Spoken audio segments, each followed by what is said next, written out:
میں ایک بہترین بات آپ کو بتاؤں، حضرت شبلی رحمۃ اللہ تعالیٰ علیہ ایک مجذوب بزرگ رہے ہیں، ان کے متعلق بڑی عجیب و غریب بات ملتی ہے کہ زندگی بھر اپنے آپ کو قید میں رکھے ایک جھوپڑی میں، نہ لوگوں سے ملاقات کرتے، نہ زیادہ اپنی ہاں ایک بات یہ بھی یاد رکھیں کہ زیادہ تعریف اپنی آپ کی پسند کرنا یہ بھی نفس کی خواہشات میں سے، نفس موٹا ہو جاتا ہے لوگ جب زیادہ تعریف کرنے لگ جاتے ہیں، آدمی کے اندر غرور اور تکبر بھی آتا ہے۔ حضرت شبلی رحمۃ اللہ تعالیٰ علیہ جس علاقے میں رہتے تھے، اس علاقے کا جو گورنر تھا، حاکم تھا، وہ بہت سخت بیماری میں مبتلا تھا، لا علاج بیماری تھی، کئی اطباء حکماء علاج کر کر کے تھک چکے تھے۔ ایک مرتبہ ایسا ہوا کہ ان کی جھوپڑی میں ایک شخص آتا تھا حضرت شبلی رحمۃ اللہ علیہ کی، جو اس حاکم کے ہاں بھی جایا کرتا تھا۔ اس شخص نے اپنے حاکم گورنر سے کہا کہ میں ایک درویش کو جانتا ہوں جو فلاں جگہ جھوپڑی میں رہتے ہیں، آپ ان کے پاس چلیں، ہو سکتا ہے آپ کی بیماری کے لیے وہ کچھ علاج دے دیں۔ حاکم نے کہا بڑے بڑے حکیم اور طبیب عاجز آ گئے ہیں، اب کسی فقیر درویش کی کیا بات۔ بہرحال ڈوبتے کو تنکے کا سہارا گیا، حضرت شبلی رحمۃ اللہ تعالیٰ علیہ نے اس سے مصافحہ کیا اور اپنا پانی پیا ہوا اس کو دیا یا دم کیا۔ وہ واپس اپنے مقام تک آنے سے پہلے اپنی لا علاج بیماری سے شفا یاب ہو چکا تھا، الحمدللہ۔ ہاں، شفا دینے والا اللہ ہی ہے، مگر ذریعہ کسی کو بھی بناتا ہے۔ اس حاکم کے دل میں ان کی بڑی عزت ہو گئی حضرت شبلی رحمۃ اللہ علیہ۔ اس نے کہا اتنے زمانے سے ہمارے علاقے میں ایک ایسے مستجاب الدعوات بزرگ موجود ہیں اور ایسے پہنچے ہوئے سالک موجود ہیں جن سے ہم ہی واقف نہیں تھے، جن کی دعاؤں کی تاثیر یہ ہے کہ لا علاج مرض میرا صحیح ہو چکا ہے۔ تو اس نے کہا کہ سارے لوگوں کو لے جا کر کے ان کو بڑی عزت دی، بڑے تحفے دیے، اور اس کے بعد کہا کہ حضور اب آپ اس جھوپڑی میں اور اس خیمے میں نہیں رہیں گے، آپ چلے علاقے کی سب سے بڑی جامع مسجد میں آپ امامت فرمائیں گے اور پوری مخلوق آپ کے پیچھے آپ کی اقتدا میں نماز پڑھے گی۔ آپ نے بہت منع کیا کہ مجھے رہنے دو میرے حال پر، وہ نہ مانے، اصرار کیے، سبوں نے جب اصرار کیا تو آپ نے قبول کر لیا۔ بات مشہور ہو گئی کہ اس علاقے میں ایک بہت بڑے ولی رہتے ہیں، کامل بزرگ ہیں، جن کی دعاؤں سے، جن کے دم سے حاکم وقت کو صحت یابی ہو گئی، سب جگہ بات پھیل گئی، افواہ ہو گئی۔ دوسرے دن جمعہ کے دن بھیڑ اتنی کثرت سے تھی کہ لوگ سڑکوں پر بھرے ہوئے تھے کہ اس بزرگ کو دیکھنے کے لیے کہ کون ہے یہ اللہ والے جن کی کرامتوں کا شہرہ ہو چکا تھا۔ حضرت شبلی رحمۃ اللہ تعالیٰ علیہ جو زندگی بھر اپنے نفس سے مقابلہ کرتے رہے، کبھی شہرت کو پسند نہیں کیا، کبھی اپنی تعریفوں کو نہیں پسند کیا، تو آج آپ کو ایسا لگنے لگا کہ لوگ آج مجھے ہاتھوں پہ اٹھا لیں گے، سروں پہ بٹھا لیں گے، پلکیں بچھا دیں گے۔ یہ سب ہوتا ہی ہے دنیا کے ساتھ۔ حضرت شبلی رحمۃ اللہ تعالیٰ علیہ نے ایک ایسا کام کیا جو بظاہر ہمیں دیکھنے میں بہت برا لگتا ہے، بہت برا لگتا ہے۔ میں یہ نہیں کہوں گا کہ شرعی اعتبار سے یہ کام کیسے ہیں، کیا ہے، اس پر کچھ لوگ بات کریں تو ان کی مرضی، لیکن اولیاء وقت وہ ظاہر سی بات ہے وہ اس جہاد میں مصروف ہیں نفس کے۔ شہر کی ایک طوائف تھی، بدنام زمانہ عورت، اس کو آپ نے کچھ پیسے دیے اور ایک لکڑی دی، کہا کہ کل جب میں جمعہ میں جا رہا ہوں تو آ کر کے تم مجھے لکڑی دے دینا، اور یہ کہنا کل رات تم میرے گھر یہ بھول آئے تھے یا یہ مجھے دے چکے تھے، واپس لیں۔ اس خاتون نے کہا ٹھیک ہے۔ حضرت شبلی رحمۃ اللہ علیہ جامع مسجد تک پہنچ رہے تھے، بھیڑ اتنی تھی کہ لوگ جوق در جوق آپ سے مصافحے کے لیے ٹوٹ رہے تھے۔ وہ عورت تیز آواز سے پکارتی ہے، کہا کہ فلاں سنو، کل رات تم یہ لکڑی میرے ہاں چھوڑ آئے تھے، یہ لے لو، واپس تمہاری ہے۔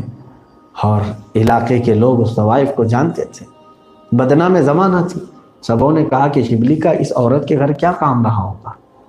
بس یہی بدگمانی تھی لوگوں کی کہ یہ بنا ہوا درویش ہے اور راتوں پہ جاتا ہے عیاشی کرنے کے لیے۔ ہم سب کے سامنے ایک عورت آ کر کے اب اس کو واپس کر رہی ہے۔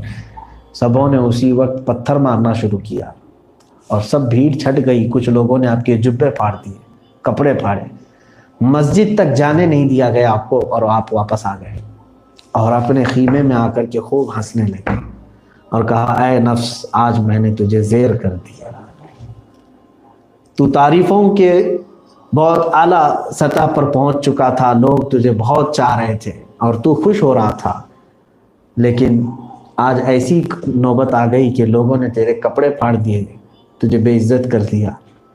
تو نفس کے ساتھ جہاد ان لوگوں کا ایسا ہوتا تھا کہ ہم زندگی میں جو بھی بری چیزیں ہوتی ہیں اس کا سارا الزام شیطان کے اوپر رکھتے ہیں۔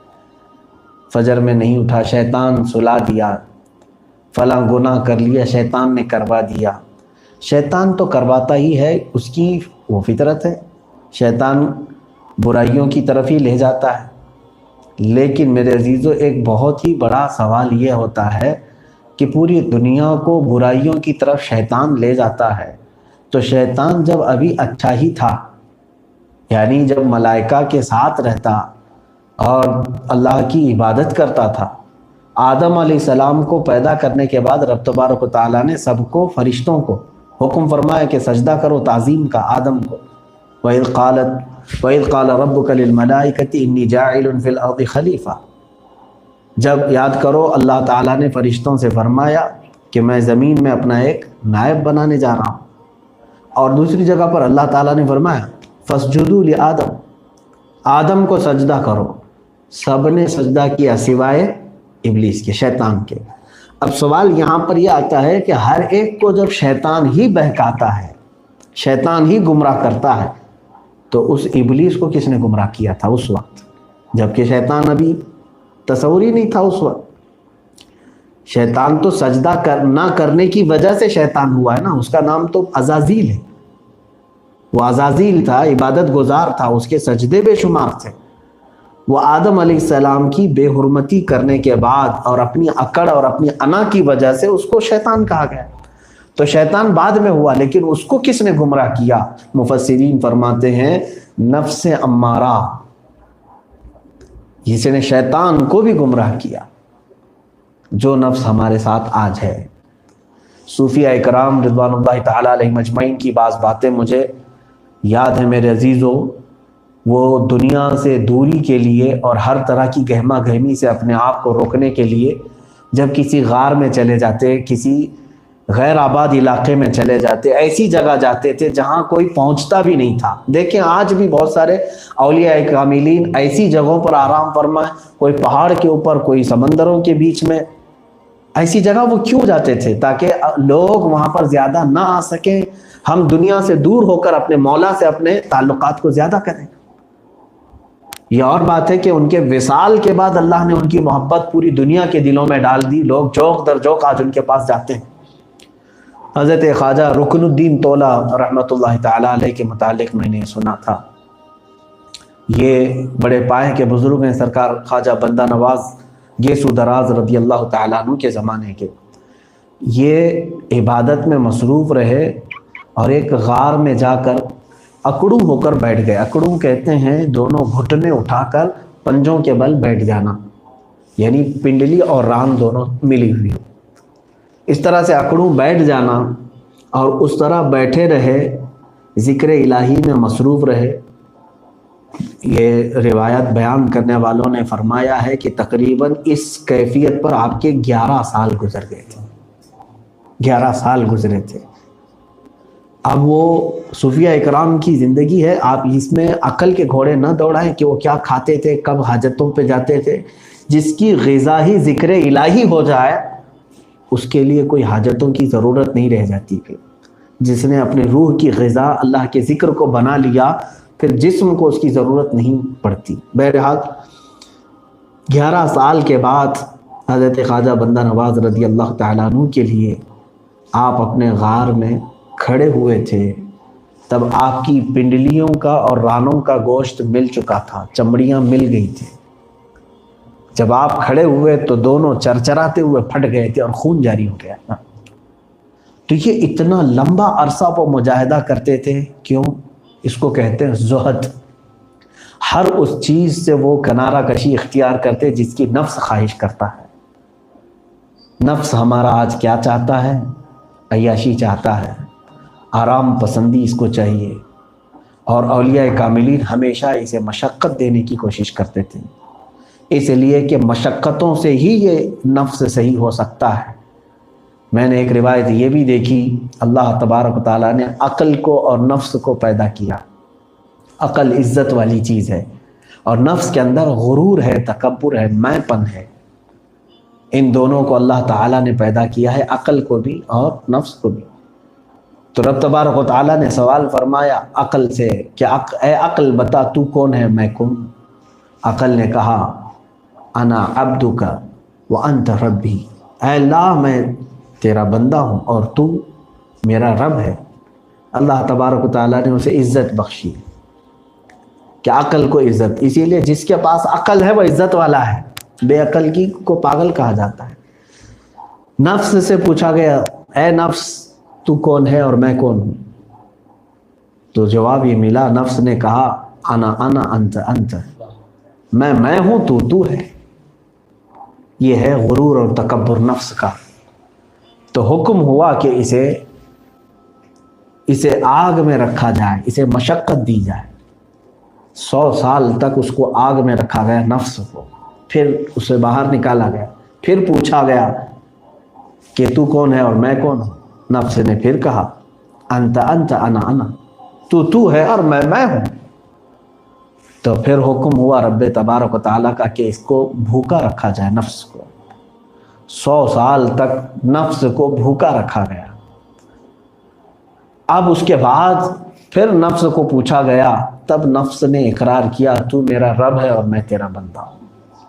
پتہ یہ چلا، صوفیہ اکرام فرماتے ہیں کہ نفس کو اگر زیر کرنا ہو تو اسے بھوکا کرو، اور اس کو ہر اس کی خواہش کے مطابق چیزیں دیتے جاؤ گے، یہ نفس اتنا موٹا ہوگا کہ بعض اوقات ایسے بھی آ جائیں گے کہ یہ اپنے رب کا بھی انکار کر دے گا۔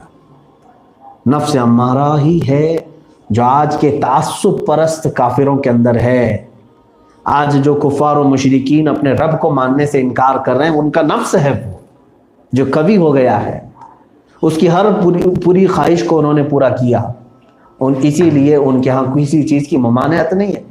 مذہبی اعتبار سے ہندوازم میں، کرسچنوں میں اور دیگر مذاہب میں نہ شراب کی روک ہے، ہاں اس کو وہ اخلاقی برائی سمجھتے ہیں کچھ لوگ، زنا کے لیے غیر قانونی تو ہے، لیکن ان کے ہاں اگر کوئی کر لے تو اس کو بہت بڑا پاپ نہیں سمجھا جاتا، جس طرح سے ہمارے آخرت کا تصور ہے، عذاب کا تصور ہے، جہنم کا تصور ہے۔ یہ اسلام ہے جس میں ان تمام چیزوں سے سختی سے روکا گیا کہ تم اسلام سے بھی نکل سکتے ہو اور ہمیشہ کے لیے عذاب میں گرفتار ہو سکتے ہو اگر تم سے کفر ہو گیا۔ ہمیں ان تمام چیزوں سے ڈرایا گیا ہے۔ عزیزان گرامی، دوسرے مذاہب میں ان کے ہاں نفس سے جہاد کرنے کے موقع ملتے ہی نہیں، ان کے ہاں کھلی چھوٹ ہے، آزادی ہے، جس چیز کو وہ کرنا چاہیں، جیسے وہ کھانا چاہیں وہ کھاتے ہیں۔ لیکن اسلام نے ہمیں راستے بتائے، ہم ہر وہ چیز نہیں کر سکتے جو ہمارا نفس چاہ رہا ہے، ہر وہ چیز نہیں کر سکتے۔ آج یہاں چل کر کے کچھ چیزوں کی مجھے اصلاح کرنے کی ضرورت ہے۔ اگر تم نے اس نفس کو کھلی چھوٹ دے دی تو وہی حالات ہوں گے جو آج پاکستان کی سڑکوں پر عورتیں آئیں جنہوں نے کہا ہمارا جسم ہماری مرضی۔ یہ نفس ہی کو کھلی چھوٹ دینے کا تو حال ہے۔ جس وقت تم نفس کو کھلی چھوٹ دو گے تو مرد بھی چند دنوں کے بعد سڑکوں کے باہر آ کر کے کہیں گے ہماری ماں ہو، ہماری بہن ہو، سب بیوی کے برابر ہے، معاذ اللہ رب العالمین۔ نفس کو جب کھلی چھوٹ دو گے، اس کی کوئی پابندی نہیں، تو یہ پھر جنگلی جانوروں کی طرح تم جینا چاہتے ہو۔ ہاں اسلام میں ہو، مسلمان ہو، تو تمہیں نفس کے خلاف رہنا ہوگا۔